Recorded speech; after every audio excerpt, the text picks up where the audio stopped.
बेहतरीन drama serial इश्क मुर्शद जो कि नहायत ही ट्रेंडिंग में चल रहा है और इसकी आने वाली एपिसोड्स भी काफ़ी इंटरेस्टिंग होने वाली हैं।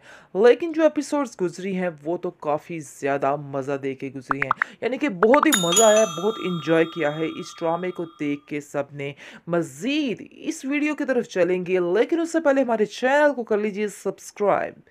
तो जी आपको बताते चले कि इसकी आखिरी किस्त में क्या होने वाला है। खैर अभी तो शादी हो चुकी है, जैसा कि बहुत ही खुशी से उनके वक्त गुजर रहे हैं, लेकिन जी आहिस्ता आहिस्ता बहुत ही ज़्यादा इख्तलाफात इनके दरमियान होने वाले हैं और वो एक दूसरे के शायद जुदा भी हो जाए, क्योंकि शमीर जो है उसका जहन और है और उसके बाद दूसरी तरफ शिब्रा का जहन और है, क्योंकि उसका बाप जो है शमीर का नहायत ही चालाक लूमड़ी है, जिसकी वजह से उसको काफ़ी ज़्यादा खता भी खानी पड़ेगी, क्योंकि उसने मेहरीन से वादा कर रखा है और मेहरीन को कहा है कि मेहरीन देख लेना कि मैं एक दिन ऐसा ही करूँगा, इस लड़के को तुम्हारे कदमों में ला के छोड़ूंगा चाहे जो मर्जी हो जाए। इसलिए ये सारे मिलके ये सारी गेम खेल रहे हैं। शमीर के सामने उसका बाप बेचारा बन चुका है और बात बात पर रोना पिट्टी शुरू कर देता है और कहता है जी ये देखो मेरे साथ क्या हो गया, मैं तो तन्हा रह गया, मैं तो अकेला रह गया। तुम्हारी शिबरा से इस मुलाकात की वजह से, शादी की वजह से मैंने अपना सब कुछ ख़त्म कर दिया, मेरे पास तो कुछ भी नहीं रहा भाई। यानी कि काफ़ी रोना धोना रोने लग जाता है और उसको कहता है कि बेटा ये सब कुछ मैंने तुम्हारी मोहब्बत की खातिर किया। उसने बड़ी चालाकी के साथ ऐसा काम किया है कि ना सांप मरे और ना ही लाठी टूटे। काम यही हुआ है, सांप भी मर गया लेकिन लाठी भी नहीं टूटी। लेकिन जी आने वाली एपिसोड काफ़ी इंटरेस्टिंग है। वो नहीं जानता है कि आखिर उसका क्या हश्र होने वाला। खैर आप देखेंगे कि वो अपने बेटे को अपना रोना धोना सुनाता है और कहता है कि बेटा जी देखो मेरे साथ क्या हो रहा है, तुम मेरी मदद करना, मुझे तनहा मत छोड़ना। तुम नहीं जानते कि तुम्हारे अलावा मेरा कोई भी नहीं है, इसलिए बेहतर यही है कि तुम ऐसा ना हो कि शिबरा की बातों में आके अपना जहन बदल डालो। जिसको सुनकर शमीर कहता है कि आपको बाबा बिल्कुल भी परेशान होने की ज़रूरत नहीं है, मैं आपका साथ दूंगा और हमेशा से दूंगा। लेकिन यहाँ पे बरक्स आ जाते हैं, यानी कि खिलाफ वर्जी शुरू हो जाती है शिबरा की और शमीर के जहन की। इन दोनों का जहन यहाँ पर बिल्कुल नहीं मैच कर रहा होता है। शिबरा इस चीज़ के खिलाफ होती है और कहती है कि ये काम नहीं करना, वो कहता है जी यही काम करना है। यानी कि अब इनके इख्तलाफात शुरू होने वाले हैं। उसके बाप को इसी दिन का डर था और वो शिबरा को कहता था कि शिबरा बेटा अब हौसले से काम लो, शादी तो हो चुकी है लेकिन मजीद अब तुम्हें हौसले से काम लेना है, क्योंकि ऐसा ना हो कि तुम्हारी ज़िंदगी तबाह बर्बाद होकर रह जाए, और मैं ये सब कुछ नहीं चाहता हूँ। मैं चाहता हूँ तुम अपने घर में खुश और आबाद रहो। जी ऐसा ही होता है। शिप्रा कहती है कि मैं बहुत ज़्यादा सब्र कर रही हूँ, लेकिन ऐसा ना हो कि मेरे सब्र का पैमाना लबरेज हो जाए। जी दूसरी तरफ देखेंगे कि शमीर को इतना ज़्यादा अपने काम में उलझा लेता है उसका बाप और कहता है कि बेटा तुम मेरा साथ देना, इसलिए वो उसके अपने काम में ही उलझ के रह जाता है। लेकिन दूसरी तरफ शिबरा को भी उसके खिलाफ कर दिया जाता है और ऐसा दिमाग उसका भर दिया जाता है कि शिबरा भी काफ़ी परेशान और काफ़ी ज़्यादा डबल माइंड हो जाती है कि आखिर वो क्या करे और क्या ना करे, क्योंकि उसके पास कोई ऑप्शन नहीं रहा है। शमीर भी उससे दूर जाने लगता है और उसको ऐसा महसूस होने लगता है कि सब कुछ ख़त्म हो रहा है और सब कुछ उसकी मर्ज़ी के ख़िलाफ़ हो रहा है। ये बात उसको बिल्कुल भी बर्दाश्त नहीं है। वो बहुत परेशान रहने लगती है और अपनी माँ से कहती है कि आखिर मैं क्या करूँ?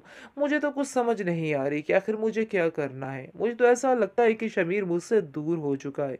जिसको सुनकर वो कहती है कि नहीं बेटा, वो तुमसे बेहद प्यार करता है, तुम्हारे साथ ऐसा धोखा नहीं करेगा, तुम बिल्कुल बेफ़िक्र हो जाओ।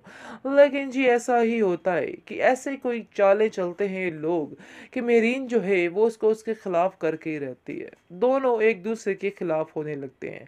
शमीर कहता है कि तुम्हें ऐसा काम जेब नहीं देता है, शिप्रा तुम्हें थोड़ा हौसले से काम करना होगा। देखो मैं अपने बाप को भी नहीं छोड़ सकता, मेरे बाप ने मेरे लिए इतनी बड़ी कुर्बानी दी और अपना सारा कुछ तबाह कर लिया सिर्फ और सिर्फ मेरे और तुम्हारे लिए।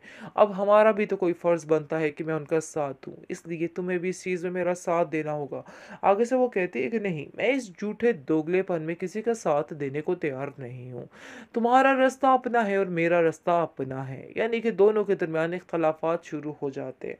लग तो ऐसे ही रहा है कि जैसे दोनों की राहें जुदा हो जाएंगी, लेकिन काफ़ी ऊपर वाले लोग समझाने की कोशिश करेंगे।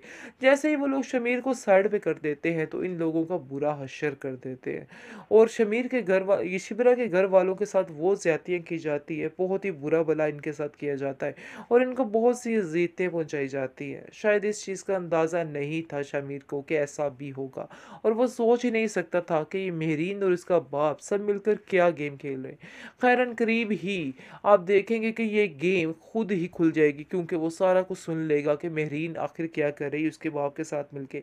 ये चीज़ को बहुत ज़्यादा तकलीफ़ देगी, और वो जाएगा अपने बाप के पास और कहेगा कि आपने मेरे साथ बिल्कुल भी अच्छा नहीं किया है।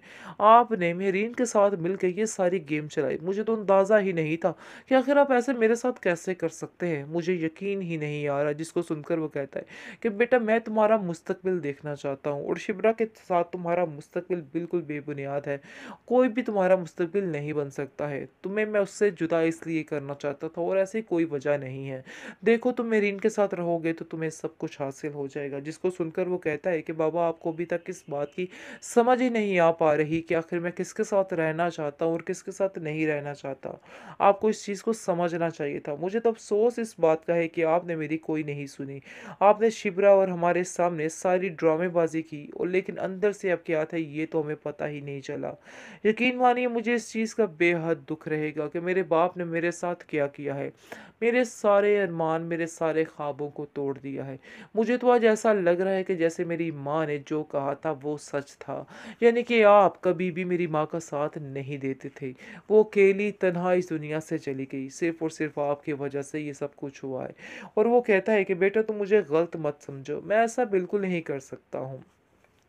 ख़ैर आप देखेंगे फिर वो उसको काफ़ी समझाने की कोशिश भी करता है, और कहता है कि बेटा ऐसा ना करो, मेरे पास तुम्हारे अलावा और कुछ भी नहीं है। तुम एक वाहिद सहारा हो, तुम मुझे ऐसे छोड़ के नहीं जा सकते हो। जिसको सुनकर वो कहता है कि ये तो मेरी ज़िम्मेदारी है, मैं वाक़ई में आपको छोड़ के नहीं जाऊँगा, लेकिन मेरे दिल में आपके लिए वो जगह नहीं रही है। इसलिए आप देखेंगे कि वो अपने बाप से कहता है कि अब आपको शिबरा के घर जाना होगा, और जाकर शिबरा से और उसके घर वालों से माफ़ी मांगनी होगी। लेकिन आप देखेंगे कि जैसे ही वो उनके घर जाता है, उनको जाकर कहता है कि सारी गलती मेरी थी, इन सब बातों में शमीर का कोई भी कसूर नहीं।